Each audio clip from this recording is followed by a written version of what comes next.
this is Jill from the North Woods. Well, this week we lost no weight at all. See, I know I'm at the end of this dose. And we're going to talk a little bit about it. I talked before about what my rules were for switching doses, but we're going to do a deeper dive and we're going to do more signs that you can tell you're starting to lose the effectiveness of that dose. So essentially, like I said, I didn't lose any weight. I don't feel like I gained any, like my pants still fit. Everything still fit. So I still feel good. But today, like I said, we're going to talk about what it is when you jump to a new dose and what the ramifications are. But how can you tell your dose is done? And so right now, when I take the drug, I still do feel side effects. That was one of my rules. So do I still feel side effects? Because the more side effects I feel, it tends to be the better weight loss I have. Just in my head, that's correlated together. Am I still losing weight? I am, but really slowly. And I have to tell you, I'm about 44 pounds away and I am so antsy to get done with this. The other part of it is my blood sugar still controlled? And it is. So that part is particularly fine. There are some other ways that I've noticed when my drug basically stops working. GLP basically, again, is a hormone our bodies produce, and it tells us we're full, it slows digestion, it improves our blood sugar control, all those things, right? So we all know that. The medication mimics a hormone and turns up the volume on basically what our normal hormones do. But why do these medications stop working? And essentially a couple of things. There's something called receptor desensitization. And this happens on all sorts of things, right? You take insulin, you get resistant to it. You end up having to take more. Or even alcohol. You drink alcohol and you become less and less responsive to it.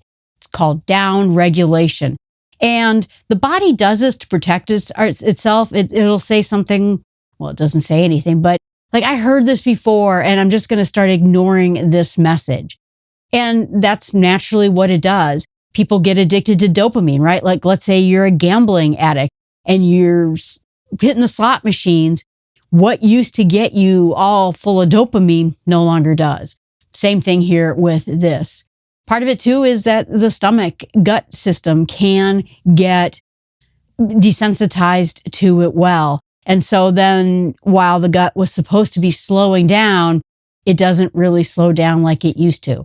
There's the other sign I can tell you, which I don't know why I talk about poop so much, but my pooping goes back to normal. I have to say that really, I still feel the effects of this drug Monday, Wednesday, Friday.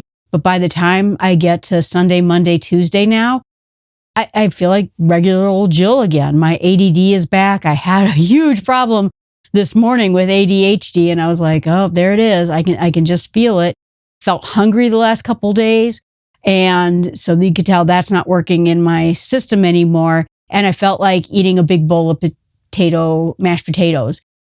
Oh, that's old Jill, right? And so suddenly I'm getting cravings, not too bad, but still I have them. And essentially, beyond the effects of this drug, the other part of it, with the effects of the drug and whether it works or we get desensitized to it, there are all sorts of systems in our place and hormones like ghrelin, insulin. And what happens is the body is trying to keep us and it defend a set point. I know Jill is healthy when she weighs this. Oh no, she lost weight. And everything in the body starts going, we got to get the weight back. And it's a survival mechanism. Like I said, that worked for the entire history of mankind up to like 50 years ago. And so the body just presses harder for the weight to come back. That's why you start feeling like you want to eat. That's why you start wanting cravings. I asked my friend this week, I said, do you think when I go off this drug, I'm going to start eating like Cookie Monster? I sure hope not. So that's part of the signs that I know it's not working, is that slow digestion's not working. I'm not having some of the digestive side effects and the brain side effects of food cravings and ADHD are gone away. And so I can tell this is really coming towards an end. A friend of mine, the one who was on GLP-1 and I go camping with, was talking about heart rate variability and how they think that that's going to be the new metrics. And heart rate variability is, so we have a pulse, right? And the pulse runs at a certain time, but there's also a variability between heartbeat to heartbeat. And it's actually a sign when we have a high heart rate variability score that we're healthy, that we're not stressed out, that we're not exhausted. And so I started looking a little bit into that, and I found out, just some generally interesting things. Like the first night when I went camping, it was super cold. I did not sleep well that night.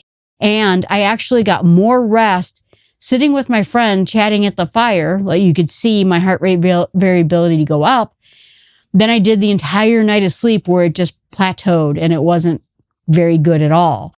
And then I started looking back, and sure enough, every time I went up in a dose, you can see my heart rate variability plummet back down. So I started really low, too low for my age group. And that's because I was really overweight. I wasn't healthy. Then I started going on Mounjaro, but you know what? Every time I start a new dose, it drops down. And then slowly over the course of that dose, it starts creeping back up again as that dose stops taking effect. It also goes down drastically when I take the shot. And then through the week, it tinier measurements goes up also. So taking the drug makes my heart rate variability go down. It makes my heart rate go up. So my heart rate resting was always a good solid 57, which is pretty good. But when I started taking the drug, it immediately hit 62. Now, I use a bunch of apps, and that's part of what I'm going to be talking about at the conference this week, to sort of monitor my health. It goes through Apple Fitness data, the health data, and it churns up a bunch of reports about your health. And I noticed that when I started taking Mounjaro, it kept saying, Jill, you're really stressed out.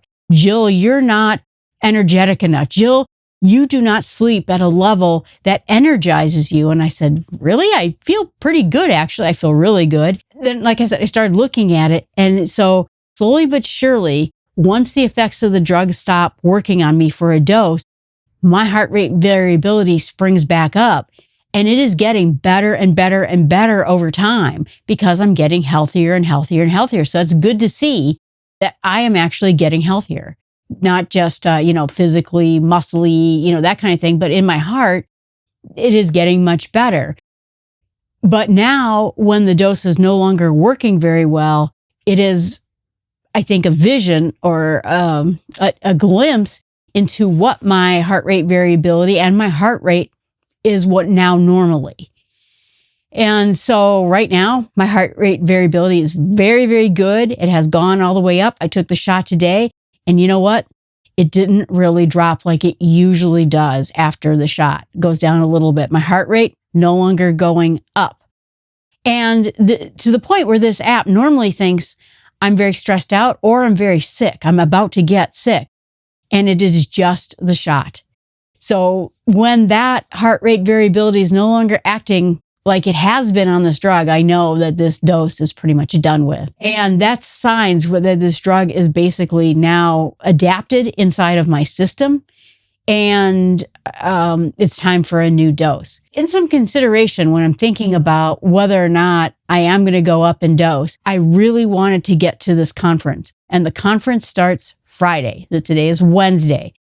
I didn't want to go to the conference on a brand new dose. I tend to really not feel very well on a new dose. And particularly with 10.0, I mentioned it before, 10 hit me like a wall of bricks. And it took a really long time where I started to feel normal, where I felt like eating anything. And I do eat, and I force myself to eat because I have to stay healthy. Back when I first started this dose, it was interesting because I usually go to Trader Joe's with another friend of mine. And if we go on Monday, I'm fine. I can go to Trader Joe's and I can go grocery shopping. If I go on Friday, those are the 2 days we tend to go, food repulses me. And I just walk around Trader Joe's and I walk out of there with like a bag of spinach and nothing else. I can't even bring myself to grocery shop food anymore. I wasn't looking forward to that. And I wanted to feel good for this conference. Being a public speaker is about being perky and energetic and having full resources of your body. And so I wasn't going to go up in dose before this conference happened. but I used the last shot in my box today, and going to the conference Friday, Saturday, Sunday. I have next week to order my brand new dose, and I can. So here's my other consideration when it comes to it. Like I said, I only have 2 more doses to go. I'm on 10. There's 12.5 and 15.0, and now you are tapped out on the doses of Mounjaro. And people who get tapped out, I know someone who's about, I don't know them, they're on YouTube, 20 pounds away from their goal weight. They hit 15. They went up too fast, and now they have nowhere to go. So they're hoping for the next drug to come out. There's no guarantee that when a next drug comes out, it's going to work any better. But if you tap out on the top dose of Mounjaro, is the next drug going to be better? I mean, I don't know. We'll have to find out. I'm curious as anyone to find out. That brings me to the question. I have 44-ish more pounds to go. Do I have enough room? Now, Mounjaro dose 10, I've lost about 20 pounds on it. So if I say that I lose 20 for 12.5 and I lose 20 for 15.0, I'm about 4 pounds out. And can I lose the last 4 pounds on my own? Maybe, or make it slowly over time? Sure. I think I could. So I feel like now I'm in the weight ballpark to go up in dose. My other consideration is it's summertime. Do I really want to feel as sick as I felt back in February? February is a great time to not feel well because who wants to go outside anyway in the North Woods, right? But it's July and August, and July and August are super hot. I don't really go outside and do that much anyway. But if I go up on dose next week, that gives me a little bit of time to get acclimated before my favorite months of September and October. And that also, if you count it up, puts 15 somewhere at the end of this year-ish, and it's winter. So the timing, I think, is right. I can afford to be, after this conference, not feeling so great. So I think this is a good time. I'm pretty much sold myself on the fact I am going to go up in dose starting next week. So pray for me because, like I said, 10 hit me like a ton of bricks. And the higher your doses go, the more potential there is to feel stronger or serious side effects. So it's in your interest, I think, not a doctor, talk to your doctor, to, go up as slowly as you can.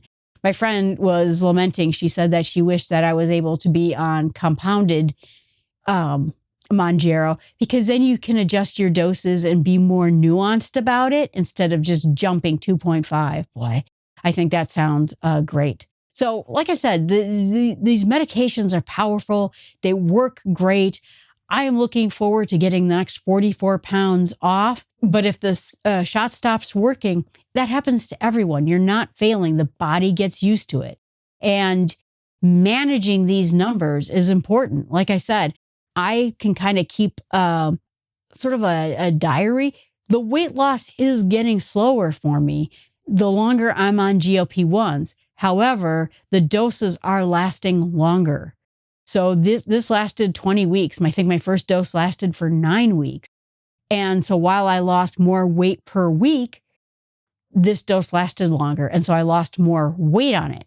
And I think I have enough coverage right now where I could go up next week, finish 44 pounds. And this is math you're going to have to do. If you have a lot of weight to lose, you don't want to hit your head on the ceiling of GLP-1s and how much it's able to keep your eating, your weight loss in check. And it's an important thought to have. And like I said, only you can do that kind of math. So like I said, my checkpoints are, am I losing weight? No. Am I still feeling side effects? Yes, but very few. Am I still in blood sugar control? Yes, I am. But I also think my blood sugar is no longer bad. I think it's because I've lost so much weight already. I bet you I could go off this drug and my glucose would be just fine. So that test no longer has meaning to me. But like I said, now I'm using these other pieces. I'm looking at my heart rate variability. If you have an Apple Watch, if you have other watches, they will tell you what your heart rate variability is. The Apple HealthKit is something that will tell you what your heart rate variability is. Some things are better at it than others. I have a withing bed sleeping thing, which also supposedly tells me what it is. It is very not accurate. My watch is far better at telling me my heart rate variability than the sleep thing is doing. So get a device if you want to see. It'll tell you your heart rate. It'll tell you your heart rate variability. And everything's going to be a little different per person. But look for you to see if your heart rate variability changes when you take the shot, changes at the end of the week, changes when you get good sleep, bad sleep, changes when you go exercise, and changes when you go up in dose. Or is it not really working that way for you? Same thing with heart rate. So you're going to have to look at your own sessions, but I think 10 is tapped out for me, unfortunately. And so we're going to just spend the rest of the hot summer part getting used to 12.5. Anyway, you have a great week. Please leave me messages in here. On Friday, I am doing a presentation for a conference on getting healthy and fit with the Apple ecosystem. The Apple Watch, the Apple HealthKit, Apple Vision Pro, Apple TV, using everything that you have in an Apple phone to help you get healthy and fit. If that's a topic you would like me to cover here, I haven't really talked about tech topics much, go ahead and leave a comment in the chat. Always feel free that you can email me at jill@startwithsmallsteps.com. I appreciate it. You have a great week.